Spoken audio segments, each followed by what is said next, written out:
Nih, Apa Friday? Tambah kamu itu lah singkang am tas ni.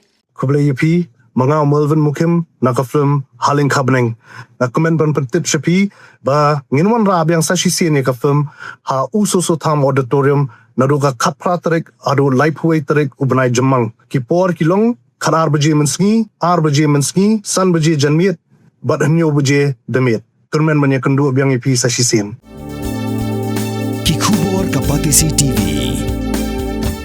Ka East West Group of Institution Bangalore, ka khot admission na kamta ka nursing but paramedical course, ka bala ithu da ka Indian Nursing Council, ka buy admission ka badunatam, but she's pa percent ka jinyokam. Pila ru ban apply da ka education loan. Ka tanat corporate social responsibility jong ka Shree Cement Private Limited. Haga khat pratri ujamang aza pun riu kala pelong ya ka Jingsumar Khmat yaki ba haga Shnong Moolasngi East Jandahe District ka bahab hapo ka ilaka nongkli. Haga ni ka Jing Sumar ka Shree Cement Private Limited kala Wanrah yaki Doktor Sumar Khmat na Vision Spring Foundation Noida hapo ka Jingalam jong ka Doktor Sadhuna Arya. Hakan ni ka Jingsumar laidon ringkat langru daki nong penya jong ka Shree Cement Private Limited bagentup yau Deputy General Manager Bimal Jha u Senior Vice President P Chakravarti u Local Director Uba Sarpai Sukhan barkiwe.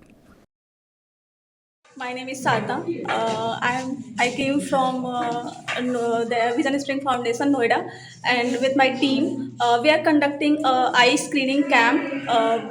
We are screening in Elaka Nong Place in Jantia Hills with collab with Shree Cement.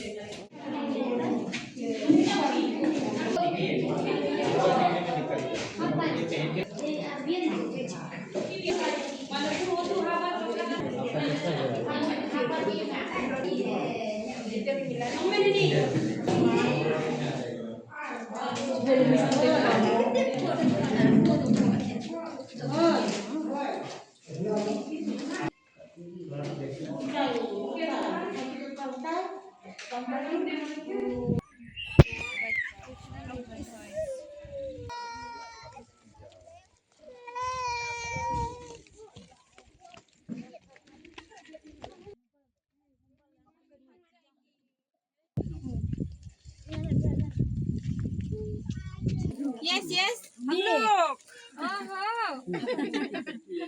Yes.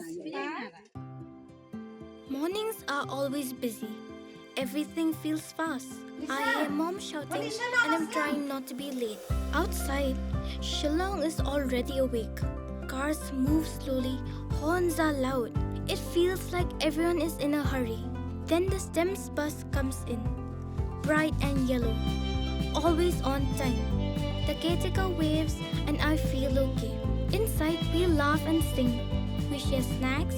We help each other with homework. It feels nice. My parents know I'm safe through the STEMS app on Mom's phone. Because this bus isn't just a ride. It takes us to school, with friends, and a little bit of home. This is STEMS, our ride, our future.